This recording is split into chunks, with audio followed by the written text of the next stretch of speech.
Hello there, this is Mr. Un. In this video, we will start our discussion on Physics Chapter 6, Work, Energy and Power. Lesson 1 is all about the concept called work or work done. Now, before I introduce the concept of work, I would like to give you a general idea of what you are learning in this chapter. I will start by bringing you back to Chapter 1.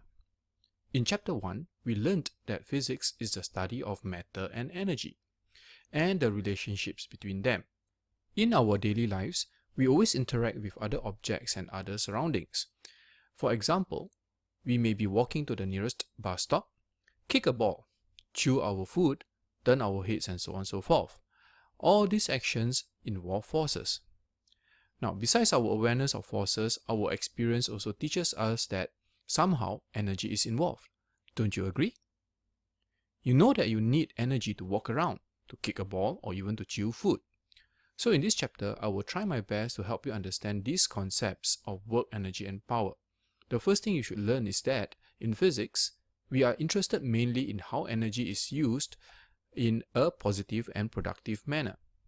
This provides the basis by which we understand the concept of work, which is the key concept addressed in this particular lesson.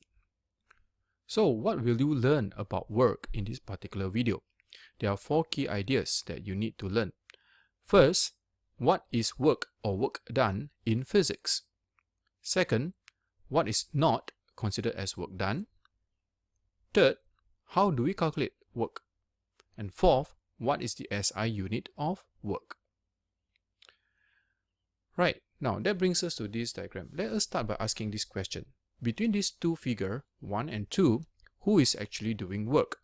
Is it the man in figure 1 who is pushing against a wall, or the hand in figure 2 that is pushing the box towards the east or to the right side, or both of them are considered to be doing work in physics? Well, if you have guessed figure 1, then you have gotten that wrong. But if you have guessed it's just simply figure 2, well, you got that right. From the physics point of view, only the hand in figure 2 is doing work. So why is that? So to answer this, let's have a look at how physics defines work. In physics, we define work in this particular way.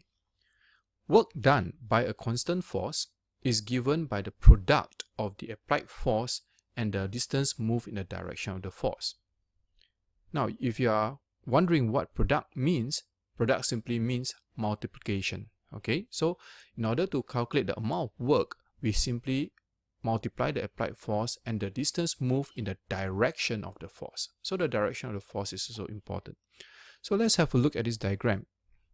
Okay, if there is a constant force applied on the box, and this constant force causes the box to move a certain distance along the same direction as the force, then in physics, we consider this to be work done by the constant force. So that brings us back to this diagram.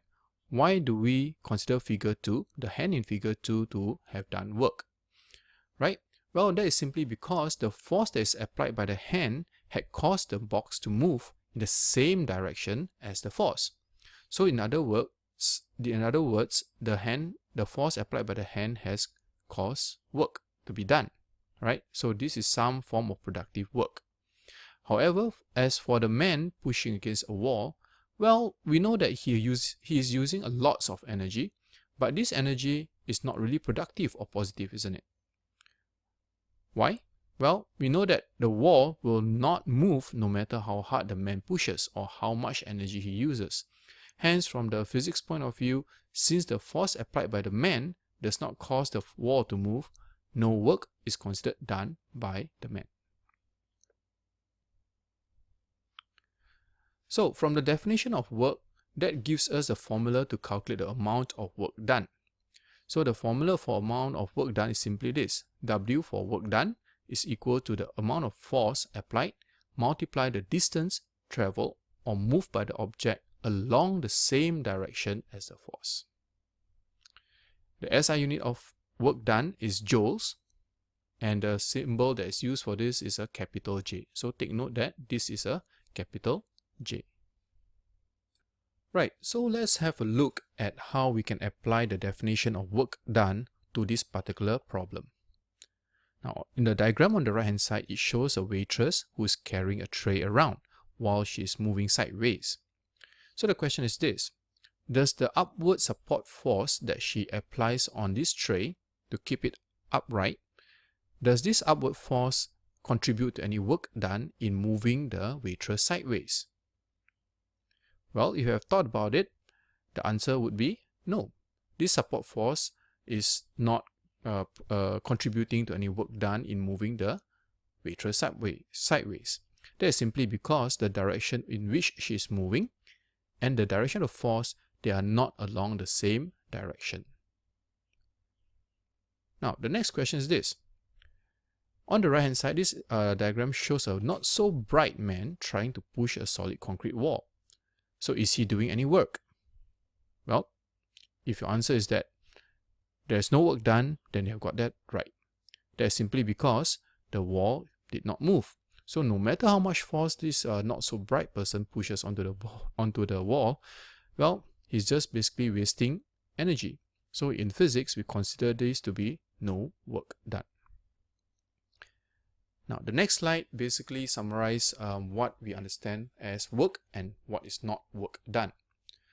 The first row, if you look at this diagram, it shows a force being applied on an object, and if this object were to move in the same direction as the force, we consider this situation to be work done by the force applied on the box. In the second diagram over here, if we to apply a force on an object and there's no movement as a result of the applied force, we will consider this to be no work done in physics. And for the last diagram, if there's an upward force, for example, applied on this object, however, the object is moving in a direction that is different from the force. If there's a situation, we will consider this problem to be no work done as well. Right, we come to this last example where we will try to apply the formula for work done on this particular problem. So a force of 10 Newton is used to toss a coin upwards into the air. If the coin rises 20 meters before it starts to come down, what is the work done by the one who tosses the coin? Alright, so what's the equation to calculate work? The equation is W equals to F times D. Alright, so how do we present our solution here? Well, you have to start off by writing capital W equals to capital F times D. Take note that the capitals and the small letters matters over here. Then we substitute the force with the force that is applied here, 10 newtons, and the distance that is traveled in the same direction as the force, which is 20 meters. By multiplying these two, that will give us 200 joules. Now, I'd like to highlight over here and emphasize the units for force and the distance traveled. For force, it has to be in newtons, not kilonewtons. And for distance, it has to be in meters. So if a problem were to be phrased such that the distance traveled is not in meters, but in centimeters or millimeters, you will have to actually change that into meters before you multiply these two numbers together. So this brings us to the last slide for this particular video. So to allow me to summarize what we have learned so far. Okay, there are 4 points if you recall. First, what is work done in physics?